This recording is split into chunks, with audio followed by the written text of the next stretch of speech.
Welcome to Mythic Keep. Long before the Greeks or the Hebrews began recording their foundational myths, humanity's very first literary masterpiece had already been written. The story is grounded in a very real place, the ancient Sumerian city of Uruk, located in modern-day Iraq. Back in the 26th century BCE, this was a thriving, massive metropolis, and ruling over it was the fifth king of Uruk, Gilgamesh. Described in the texts as two-thirds god and one-third man, he was a figure of absolute, terrifying strength. You can see how the ancients viewed him in carvings like this, casually clutching a lion under his arm. But physical perfection came with a massive psychological cost. With no equal to challenge him, and no higher purpose to drive him, Gilgamesh turned his boredom upon his own people. He terrorized Uruk, claiming the right to sleep with any new bride on her wedding night, and exhausting the young men in brutal games of strength. When a ruler has absolute power, but absolutely no direction, the result is total isolation. The citizens of Uruk were suffering so intensely under his shadow that they cried out to the heavens for relief, and the gods answered. The gods realized that you don't stop a monster by sending an army, you send a mirror. They created Enkidu, a wild man born in the wilderness, designed specifically to match Gilgamesh in every physical and spiritual metric. After being tamed by a temple priestess and learning the ways of civilization, Enkidu was outraged by the stories of the king's cruelty. He marched straight to Uruk.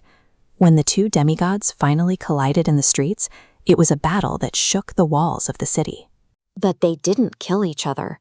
After fighting to a brutal standstill, the men looked at one another and realized something neither had ever experienced. They were looking at an equal. The combat dissolved into an unbreakable, profound brotherhood. The tyrant was gone. Through a shared bond and a genuine connection, Gilgamesh finally found the meaning and ambition he had been missing his entire life. To cement their legacy, the two brothers left Uruk to seek out legendary exploits.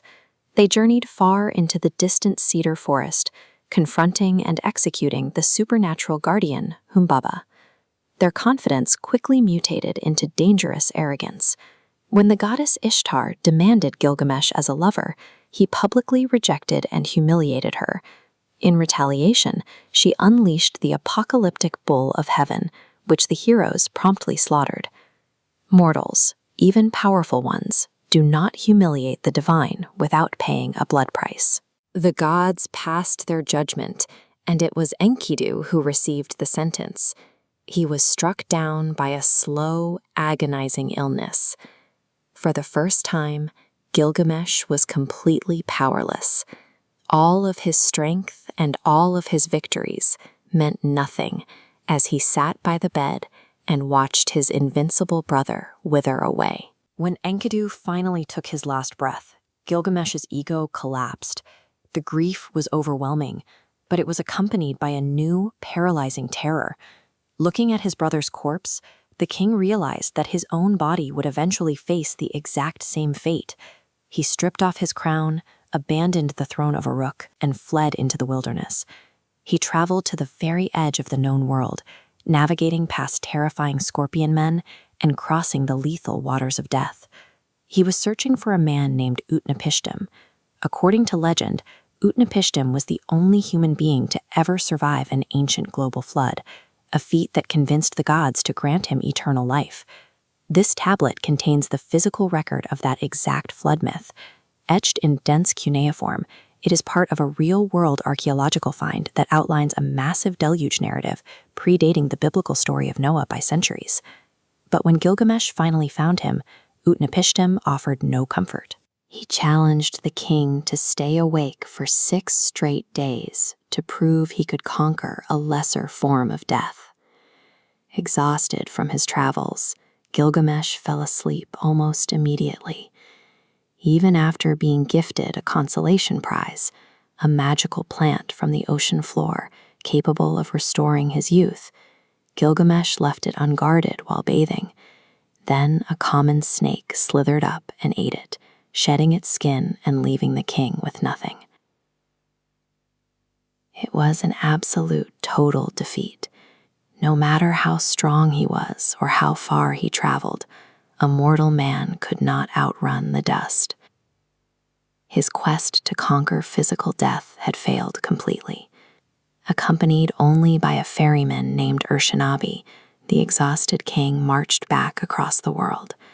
He arrived at the edge of his kingdom completely empty-handed.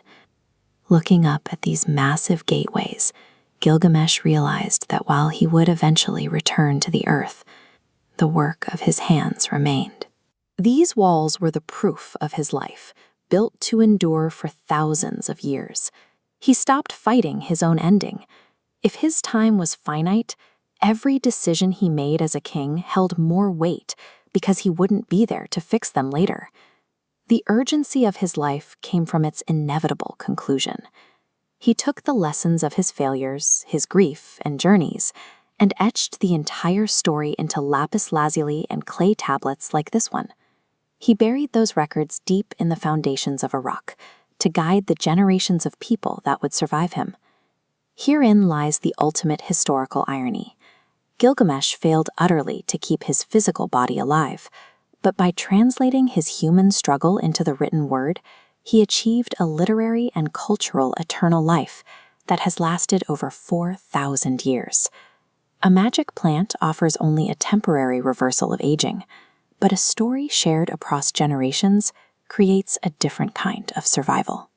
Gilgamesh failed to live forever, yet his struggle defined the human condition so clearly that he became the prototype for every hero that followed. Don't forget to like and subscribe. Thanks for watching Mythic Keep. Of legendary tactics and hidden histories, make sure to like this video and subscribe to Mythic Keep.